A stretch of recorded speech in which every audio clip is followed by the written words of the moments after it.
चंडीगढ़ के व्यापारी सड़कों पर है और अपनी मांगों को लेकर पिछले 2 दिन से प्रदर्शन कर रहे हैं। आज भी उनका ये प्रदर्शन जारी रहा। हालांकि बारिश भी थी, उसके बाद भी व्यापारी सड़कों पर थे। लगातार चंडीगढ़ प्रशासन की तरफ से उनको नोटिस भेजे जा रहे हैं।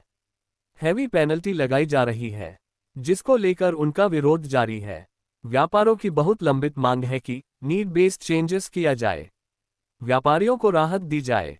इंडस्ट्रियल एरिया में जितने भी इंडस्ट्रियलिस्ट या व्यापारी हैं, वह चंडीगढ़ में सुविधा न मिलने के कारण काफ़ी व्यापारी यहां से शिफ्ट कर चुके हैं।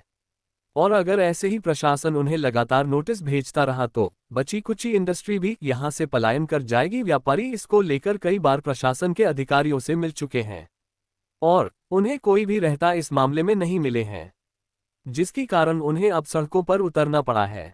आज उन्होंने अपनी सभी यूनिट्स की चाबियां प्रशासक गुलाब चंद कटारिया को सौंपने वाले थे, जिसको लेकर वह राजभवन की ओर कुछ कर रहे थे, लेकिन पुलिस ने उन्हें ट्रिब्यून चौक पर ही रोक दिया, जहां पर इसके कारण काफी जाम भी लग रहा। व्यापारी प्रशासन की सवैया से काफी नाखुश है।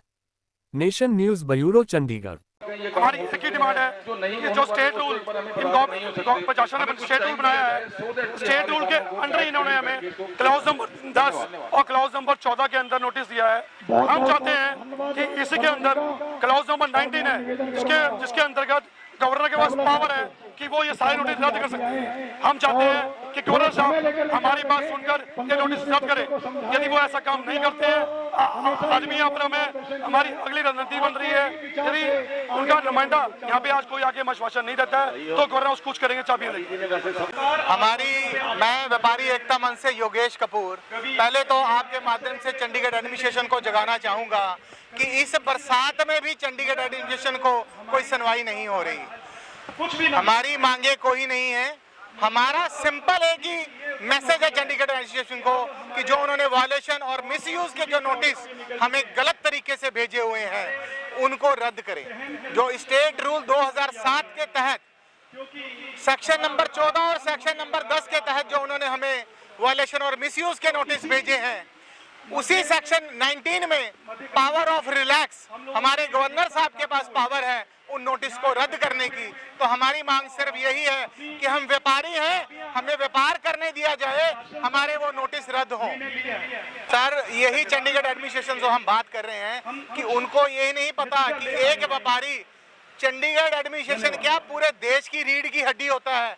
ये व्यापारी ही है जो जीएसटी की कलेक्शन से आज हमारे देश की अब जीएसटी कलेक्शन देखो कहां पहुंच गई है। व्यापारी की ही देन है जो इतनी कलेक्शन दे रहा है।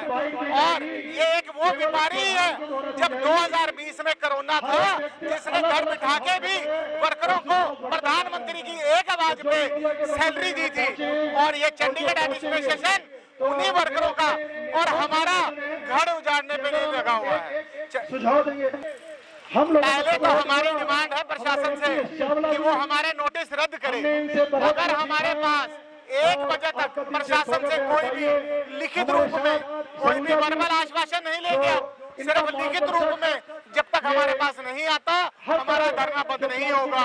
हमारे नोटिस रद्द किए जाएं, नहीं तो उसके बाद हमने अपनी दुकान की चाबियां इकट्ठी कर ली है। हम गवर्नर हाउस का घेराव करेंगे और गवर्नर साहब को अपनी दुकान की चाबियां सौंप देंगे। आज हम रुकने वाले नहीं हैं। आज जितनी मर्जी पुलिस फोर्स लगा ले, जितने मर्जी वाटर कैनन लगा ले, आज हम गवर्नर साहब का घेराव करेंगे और करेंगे। बिल्कुल आपकी बात ठीक है जी। सभी राजनीतिक पार्टियां आती हैं, पहले किसी और की सरकार थी, हमने उनको सरकार बना के चुना। हमें लगता था कि वो हमारा काम करवाएंगी, जो हमारी डिमांड है उसको पूरी करवाएंगी, लेकिन उन्होंने भी नहीं कुछ किया। उसके बाद हमने दूसरी सरकार चुनी, उन्होंने भी नहीं कुछ किया। आपके माध्यम से यही कहना चाहता हूँ, सरकार कोई भी आए उसको कुछ नहीं सुनता। सिर्फ वो तभी हमारा साथ देते हैं जब इलेक्शन आते हैं, जब उनको वोट चाहिए होता है तब उनको व्यापारी याद आता है। जब व्यापारी से चंदा लेना होता है तब व्यापारी राजनीतिक पार्टी को याद आता है। उससे पहले किसी भी पार्टी को कोई भी व्यापारी याद नहीं आता। हमारी दोनों ही चंडीगढ़ प्रशासन से भी लड़ाई है, क्योंकि हमारी पहले जो नोटिस रद्द होने हैं वो चंडीगढ़ में ही रद्द हो सकते हैं, वो हमारे गवर्नर साहब के पावर ही है। उसके बाद हमारी सेंट्रल गवर्नमेंट से भी लड़ाई है, क्योंकि चंडीगढ़ में जो भी कानून बनता है वो MHA से बनता है, और हमारी चंडीगढ़ एडमिनिस्ट्रेशन और हमारी सेंट्रल गवर्नमेंट दोनों से लड़ाई है कि MHA भी हमारी आवाज नहीं सुन रहा, कि हमारी जायज मांगे हैं। हमने एक बार प्रधानमंत्री जी के कहने पे 2020 में कोरोना में एक एम्प्लॉई को सैलरी दी है, और आज वही चंडीगढ़ एडमिनिस्ट्रेशन MHA के कहने पे सभी व्यापारियों को क्या, उनके साथ जो 4000 व्यापार जुड़े हुए हैं सबका व्यापार उजाड़ने के लिए तैयार बैठे।